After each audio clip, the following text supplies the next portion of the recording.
At this point in the year, we're typically a month into the regular season for MLB. Obviously, that's not the case right now. We obviously already know that MLB this year is going to look dramatically different than in years past, and it's likely going to be a shortened season. So to talk a little bit more about that, I have CBS New York, Steve Overmyer, joining me today.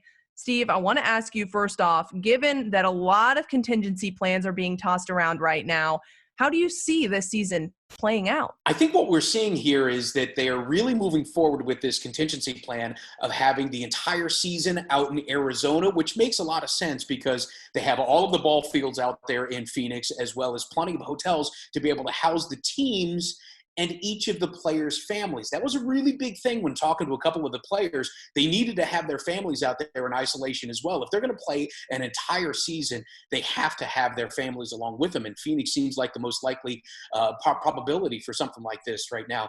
A lot of the players are still down in Arizona, or I should say, and down in Florida as well. They've also said that they're going to need some time to get ready. So they're going to need at least a month's worth of practice and maybe even some practice games, some spring training games, if you will, to get back into shape. And hopefully we're going to have in some way, shape or form, at least a shortened season. And at least we'll see baseball hopefully by maybe June. And Steve, this is going to affect all MLB teams somewhat similarly, but then also somewhat differently. So let's talk about how that might affect the Mets and the Yankees, starting first with the Mets. I feel like it's going to take a lot longer for these pitchers to get ready. It usually takes about 2 weeks for the hitters to get ready, but it's going to take a full month for the pitchers to get ready. And teams that are relying very heavily on their arms, like the Mets, are probably going to get off to a slower start. And when you're talking about a shortened season, a slower start is a lot more impactful.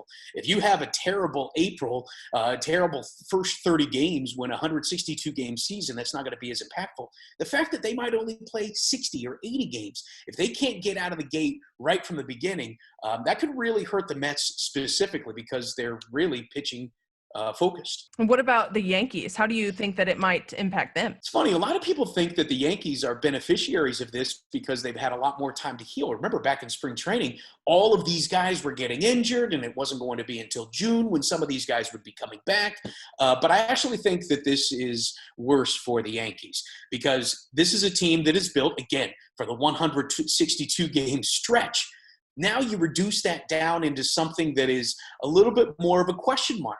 I mean, think about what happened last year with the Washington Nationals. They got off to a 19-31 start. Heck, that team might not even make the postseason in this year if they got off to a start somewhat like this. They ended up winning the World Series. So the Yankees are one of those teams that are favorites to win the World Series.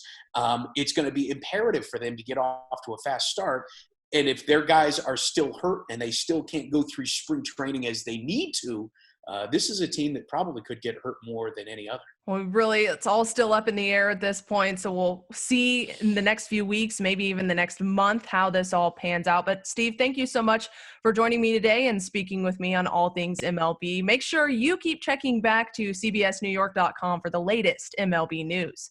Katie Johnston for CBS New York.